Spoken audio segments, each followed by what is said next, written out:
Bonsoir, chers téléspectateurs de la télévision Diaspora TV 73 de Ngaye Mékhé.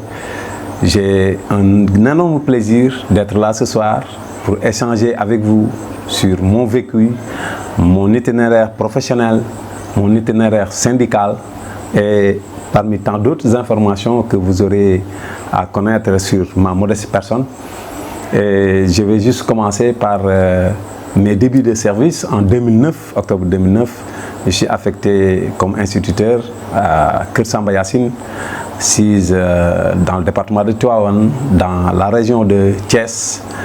Et 8 ans après, je suis affecté comme directeur d'école à Ndiogomay 2, Pekes. Et après une glorieuse année là-bas, je suis affecté en tant que directeur titulaire au niveau de Tilmahambakol. J'ai fait 2 années avec le phénomène de la Covid-19. Bon, j'ai reçu encore une mutation qui m'a amené à Ngaye Mékhé. Bon, mon apparition sur le syndicalisme n'est pas tout simplement quelque chose de hasard, quelque chose de fortuit, mais c'est une série de principes, une série d'actions, n'est-ce pas, que je mène à travers ma vie quotidienne. Parce que n'oubliez pas que dans ma formation initiale, c'est-à-dire quand j'étais à l'IFI, j'étais affecté avec un professeur très célèbre du nom de Cheikh Tidiane Kébé. C'est lui qui m'a formé, c'est le fils de feu Mbaye Gana Kébé, l'écrivain. Donc on avait tissé de très bonnes relations. Vraiment, il m'a beaucoup aidé dans ma carrière et c'est lui qui m'a amené à l'OIS, l'Organisation des instituteurs du Sénégal. C'était créé depuis 2001. Et lorsqu'il m'a amené dans ce syndicat, au mois de juin, si je m'amuse, 2011, donc il s'est tenu des réunions dans lesquelles on a programmé le prochain congrès, dans un contexte aussi assez difficile. Donc c'était au Centre culturel Blaise Senghor où on m'avait convié comme délégué de venir assister à ce congrès. J'étais avec Cheikh Tidiane Kébé, j'étais avec le secrétaire général Babacar Mbaye Ngaraf, j'étais avec le secrétaire général sortant, le président d'honneur Amidou Ba, et parmi tant d'autres. Et dans le salon, vraiment, c'est le président, le chargé de communication, en l'occurrence M. Cheikh Tidiane Kébé, qui m'avait mis en rapport avec Babacar Mbaye Ngaraf. Depuis lors, je continue à mener des activités syndicales. Et ça, c'était juste une cerise sur le gâteau, mais toutes ces années durant, j'étais animé par cette conviction revendicatrice, cette conviction de changer vraiment le modèle, toujours améliorer les conditions de travail des instituteurs d'une manière générale, des enseignants. J'essaie toujours d'assister avec les peu de moyens pédagogiques, économiques, etc.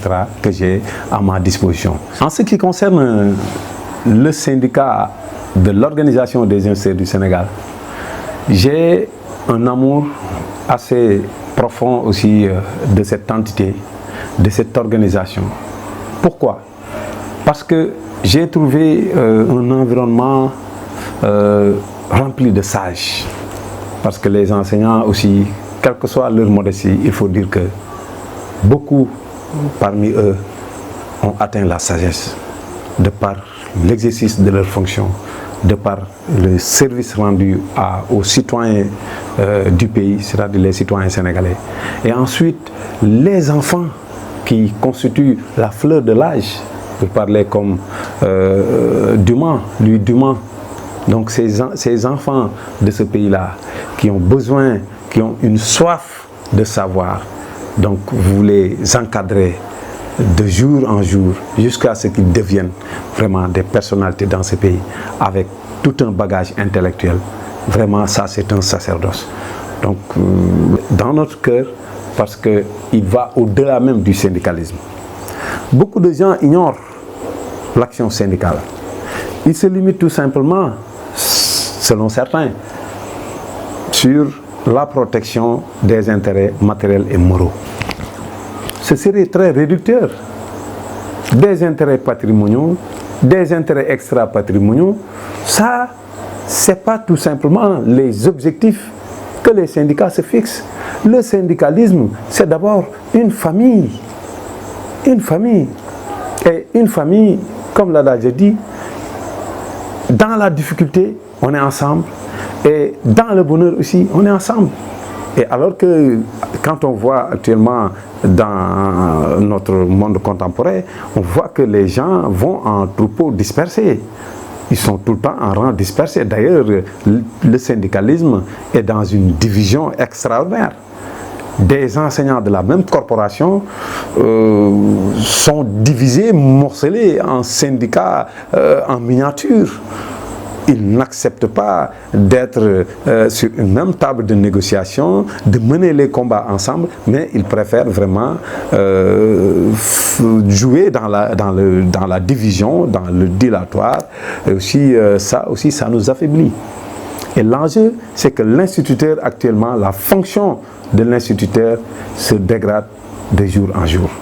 Alors, qu'est-ce de l'Organisation des instituteurs du Sénégal, dirigée actuellement par le secrétaire général Babacar Mengaraf, qui a remplacé le secrétaire général actuellement président d'honneur Amadou Ba, et toute l'équipe aussi autour du SG, donc sont dans une mission aussi d'innovation. Parce que l'OIS aussi a son mot à dire, parce que c'est un syndicat qui existe depuis 2001, avec aussi une historicité extraordinaire. Ça a été vraiment l'œuvre d'un trio, et ce trio-là qui est né dans une école qu'on appelle l'école de Pékin. Donc après des scissions internes qui ont vraiment fait naître d'autres syndicats, tels qu'OIS-RD, etc., d'autres syndicats, CEPI. Donc l'OIS est une mère. Maintenant, tous les syndicats qui gravitent autour de l'OIS, ils portent nos revendications, ils portent nos empreintes, ils portent aussi notre démarche. Parce que nous avons mené beaucoup de combats et nous les avons réussis. À travers l'OIS, l'IRD, qui était l'indemnité de recherche documentaire, a été obtenue grâce à l'OIS. Ces passerelles professionnelles, les normaliens instituteurs, c'était des revendications portées par l'OIS. Et actuellement, par secret syndical, je ne peux pas vous dévoiler tous les combats que nous devons mener actuellement.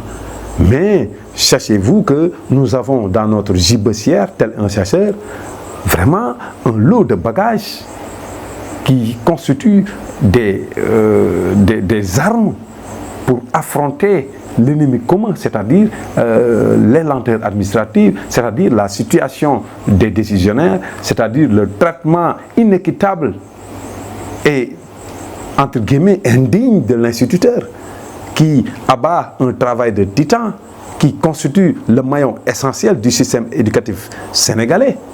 Donc les instituteurs aussi ont leur mot à dire dans le fonctionnement de ce système éducatif, dans l'amélioration des conditions de vie et des enfants et des instituteurs. Tous les autres syndicats réclament la transversalité, mais ils ne le sont pas. L'instituteur est transversal, parce que moi, modestie à part, à partir de ma licence, je peux opter pour le collège. À partir de ma maîtrise, je peux enseigner au lycée. À partir de mon DEA, de mon doctorat, je peux même aller jusqu'à l'université et enseigner. Je vais vous raconter la fameuse phrase selon laquelle le grand professeur Feu Iba Der Thiam disait, je le cite, « Je peux reprendre tous mes diplômes professionnels sauf le CAP. » CAP, le certificat d'aptitude pédagogique, exige la compétence. Ce n'est pas donné à n'importe qui. Quel que soit actuellement le bon nombre de CAP qui sont distribués ça et là, mais ça exige beaucoup de choses. C'est un travail extraordinaire pour obtenir le CAP. Il faut passer des nuits sans dormir. Il faut avoir un bagage intellectuel avéré. Le CAP, c'est un diplôme qui ne meurt jamais, parce que c'est un diplôme très riche. Donc, toute cette chaîne éducative, l'instituteur a un rôle prépondérant à jouer.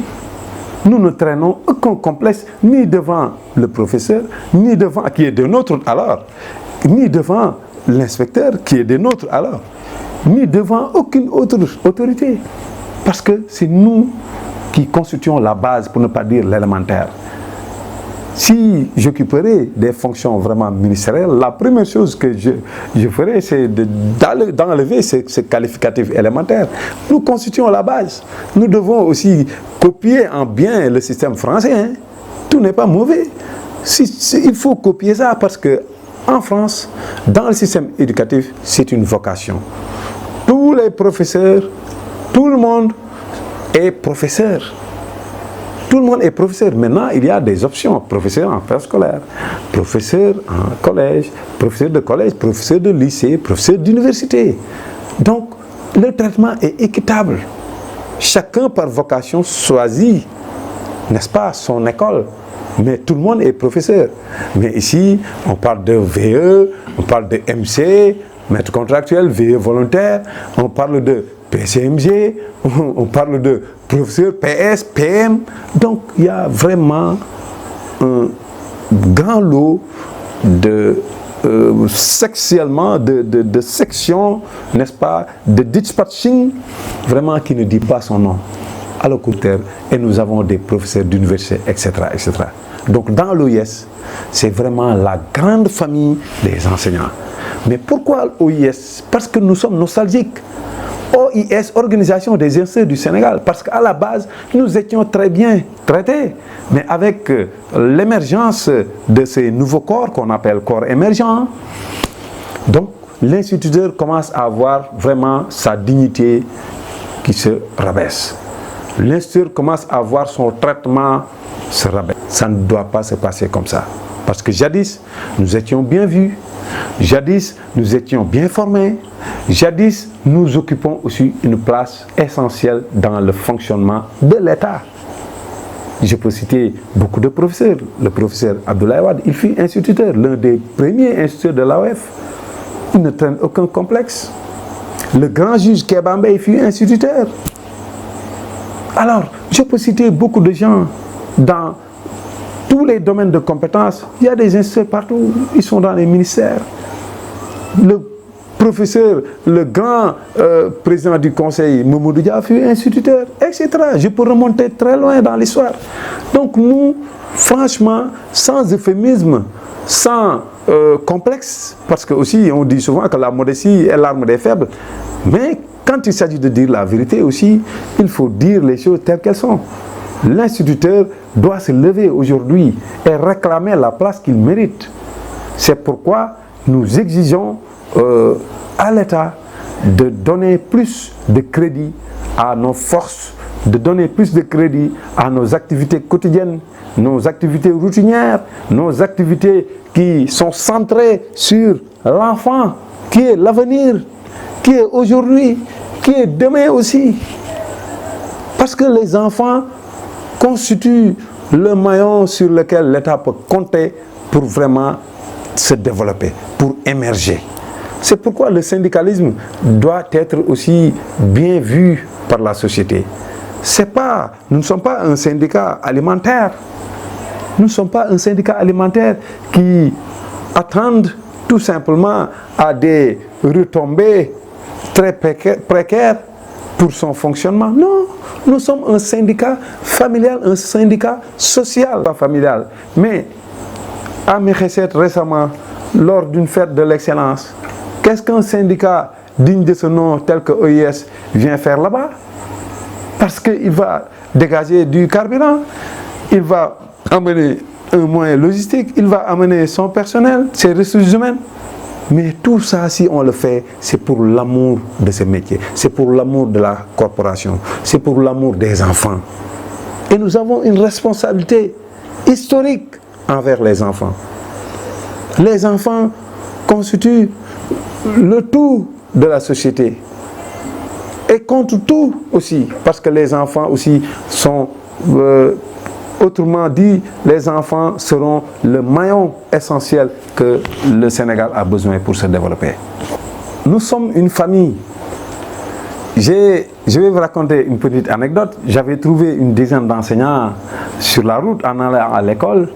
J'ai demandé à cette petite foule, « Monsieur, vous êtes syndiqué ?» Ils m'ont dit oui. J'ai dit, qui parmi vous a reçu un jour une somme de 10 000 francs venant de son syndicat? La réponse était personne. Tout le monde avait dit personne. Nul d'entre nous a reçu un jour une somme de 10 000 francs venant de son syndicat. Et pourtant, vous êtes les acteurs qui cotisent à travers ce qu'on appelle des check-off. Vous les apportez pour le fonctionnement du syndicat. Mais il y a un volet social parce que c'est 1 000 francs pour participation syndicale, cotisation syndicale.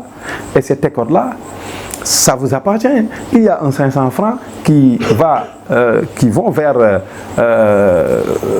le social. Alors les syndicats ne font pas du social généralement. Mais l'OIS est présent à chaque fois que l'agent est en difficulté. Mais la seule preuve que je vous donne, un agent de l'État, un enseignant, professeur, inspecteur, instituteur, etc., dans l'exercice de ses fonctions, il commet une erreur. En vexant par exemple un enfant détruit, qui est interdit, ou bien en blessant un enfant d'autrui, qui est interdit, parce que le châtiment corporel est interdit. Et que maintenant il a commis une faute administrative. Les autorités de la hiérarchie se désolidarisent. Alors, qui va prendre en charge cet agent-là? Mais c'est le syndicat.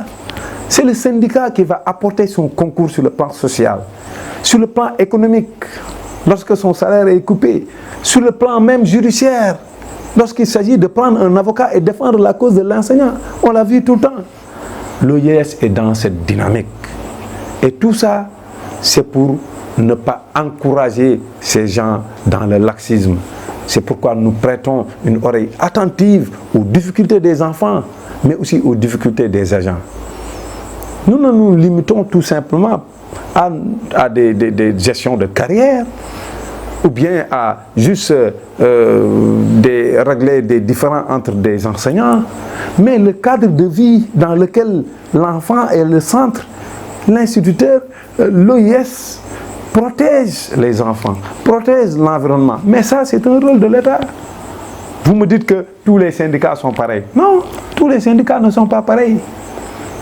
Tous les syndicats ne sont pas pareils. Il y a une différence. Donc, l'OIS est un syndicat original, avec une démarche originale, mais qui a besoin aussi de plus de visibilité.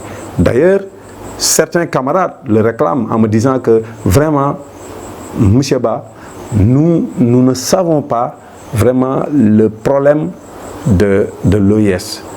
C'est-à-dire, nous ne comprenons pas vraiment le maillage et aussi les informations nécessaires pour connaître le syndicat. Et le syndicat dans son âme la plus profonde. Parce que le syndicalisme aussi a une vie. Ça ne se limite pas tout simplement à dégager l'arme ultime du syndicat, c'est-à-dire la grève. Non, nous sommes un syndicat responsable. Nous pensons au devenir du système éducatif. Nous pensons aux enfants. Nous pensons aux acteurs principaux, c'est-à-dire les enseignants de tous bords. Instituteurs, professeurs, inspecteurs, etc. Tout le monde. En tout cas, tous les acteurs. D'ailleurs, récemment, il y a un syndicat que je ne peux pas citer le nom, demande une fusion avec l'OIS pour plus de force de frappe. C'est un syndicat technique qui est dans l'enseignement professionnel et technique. Il y a aussi des collectifs, parce que les enseignants, certains sont frustrés, ils se constituent en collectif. Et maintenant, ces collectifs-là vont devenir plus tard des syndicats, mais des syndicats en miniature. Certains me disent que, mais l'OIS, vous n'êtes pas représentatif. Mais je vous dis, arrêtez le massacre. Ne tombons pas dans le piège de l'État, qui nous a tendu un appât.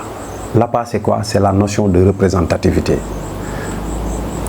Il s'est arrangé jusqu'à organiser et diviser les enseignants, jusqu'à obtenir un groupe minime qu'il dénote de syndicats représentatifs.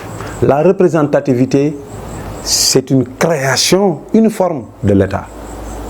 Par contre, mais c'est la qualité qui prime sur la quantité. Mais sur le plan politique, PASTEF était jugé un parti politique minoritaire, un parti politique qui n'est pas hégémonique. Donc, à l'image des partis classiques, PASTEF ne pouvait pas s'imposer. Mais la preuve, vous n'avez jamais vu dans la vie ou bien dans le monde un parti d'opposition qui vient arracher un bon nombre d'électorats jusqu'à 54% au premier tour. Où sont les autres partis qui étaient représentatifs? Donc il faut que les gens reviennent à la raison. La qualité prime sur la quantité. Nous voulons des syndiqués combatifs, mais pas tout simplement des syndiqués représentatifs. Si vous représentez avec un bon nombre de syndiqués d'adhérents, alors que sur le fond, s'il n'y a rien, ça n'a pas de sens. Donc, je terminerai par dire à tous les collègues de venir adhérer massivement au syndicat de l'OIS, Organisation des instituteurs du Sénégal, dirigée par le secrétaire général Babacar Mbaye Ngaraf. Nous avons une section féminine qui est dirigée par Top, Madame Fat Top. Nous avons aussi une section moins secondaire qui est dirigée par notre collègue Cheikh Omar Diaouné. Nous avons une coopérative qui est dirigée par le président Ahmad Kanbaïnian. Nous avons des administratifs. Moi, modestie à part, je suis le secrétaire administratif national. Et à mes côtés, il y a des sages tels que le président, mon tonton, comme on dit, Serigne Bathie Mbaye Niang. Donc, sur le plan administratif, nous avons des secondaires, de grands sages tels que Serigne Massamba Niang Fall, qui est mon tonton aussi, que j'appelle Nidiaye souvent. Et nous avons aussi le jeune là, Momar Ndiaye. Mamadou Ndiaye qui est le chargé aussi de la carrière des enseignants. En tout cas, nous avons plusieurs structures que je ne peux pas citer. Notre chargé de communication est un éminent professeur. Et d'ailleurs, tout le monde le connaît. Le camarade SG Moussa Ndao, tout le monde le connaît. Il joue un rôle extraordinaire sur le plan médiatique, tout le monde le connaît. Donc, dans l'OIS, c'est un fourre-tout. Nous avons vraiment tous les domaines de compétences et je demande à tout un chacun d'adhérer, surtout les professeurs, les inspecteurs, les enseignants. Et le numéro qu'il faut appeler, c'est le 77 379 59 95. Et je remercie une page spéciale à la télévision qui ont un site aussi, un site internet, Diaspora TV 73. Diaspora TV 73 est en train de faire un travail extraordinaire. Il ne se limite pas tout simplement sur des événements nationaux, mais il y a des événements internationaux.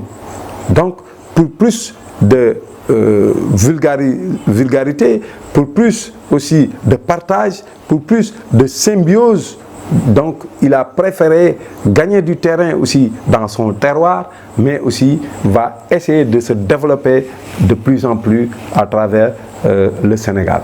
Donc pour terminer, je remercie aussi le grand directeur M. Lamignan, qui est le directeur de l'école Mekheset, qui est le collègue en même temps et le président de l'ODECAV. Donc je lui fais mention spéciale pour le travail qu'il abatte et aussi son sens de responsabilité pour diriger une très grande école d'excellence telle que Mekheset. Je remercie au passage aussi le SG Babacar Mbaye Ngaraf qui fait tout, qui traverse vagues et marées pour satisfaire le syndicat. Je tenais aussi à saluer aussi l'image presque parfaite du président SG, président d'honneur Amidou Ba. Il est très sérieux et jusqu'à présent, il tient le syndicat par les deux bouts. Tout le temps, il communique, tout le temps, il nous aide, il donne des orientations. Et pourtant, il pouvait ne pas le faire. Et nous saluons aussi le président de la coopérative. Nous le saluons. il est très bien. Tout le temps, c'est lui qui coordonne les activités.